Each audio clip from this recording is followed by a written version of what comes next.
একই চিকেনের রেসিপি খেতে খেতে বোর হয়ে গেলে এই চটপটা চিকেন রেসিপিটা খুব কম সময় তৈরি করে ফেলুন। এর জন্য লাগছে 2 চামচ গোটা ধনে, 1 চামচ গোটা জিরা, কয়েকটা গোটা গোলমরিচ আর বেশ কয়েকটা রসুন কোয়া নিয়ে খুব লো ফ্লেমে ড্রাই রোস্ট করে নিতে হবে।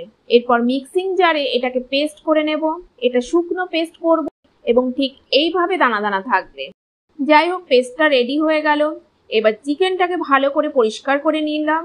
এর মধ্যে স্বাদ মতো লবণ, 1 চামচ আদা রসুন পেস্ট, 1 চামচ কাশ্মীরি লাল লঙ্কার গুঁড়ো, ঝাল অনুযায়ী অল্প লঙ্কার গুঁড়ো দিয়ে এটাকে ভালো করে ম্যারিনেট করে নিতে হবে। এইভাবে ম্যারিনেট করার পর আধা ঘন্টার মতো রেস্টিং টাইম দেব।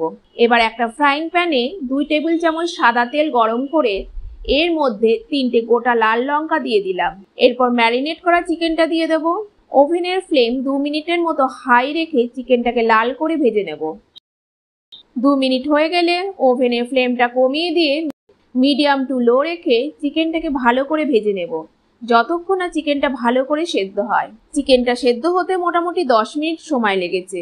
যাই হোক, ফ্লেমটাকে একদম লো রেখে 1 কাপ কুচনো পেঁয়াজ এবং আগে থেকে তৈরি করে রাখা মশলাটা দিয়ে দেব। সমস্ত কিছু খুব ভালো করে মিশিয়ে নেব। এই সময় গ্যাসের ফ্লেমটা একদম লো রাখতে হবে। এই সমস্ত কিছু খুব ভালোভাবে মিশিয়ে নিয়ে আরো 2 মিনিট লো ফ্লেমে চিকেনটাকে রাখতে হবে। দেখবেন যেন এটা লেগে না যায়।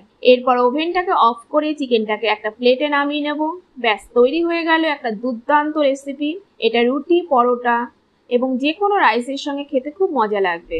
বন্ধুরা, এরকম চটজলদি রেসিপি পেতে চ্যানেলটাকে সাবস্ক্রাইব করে রাখুন।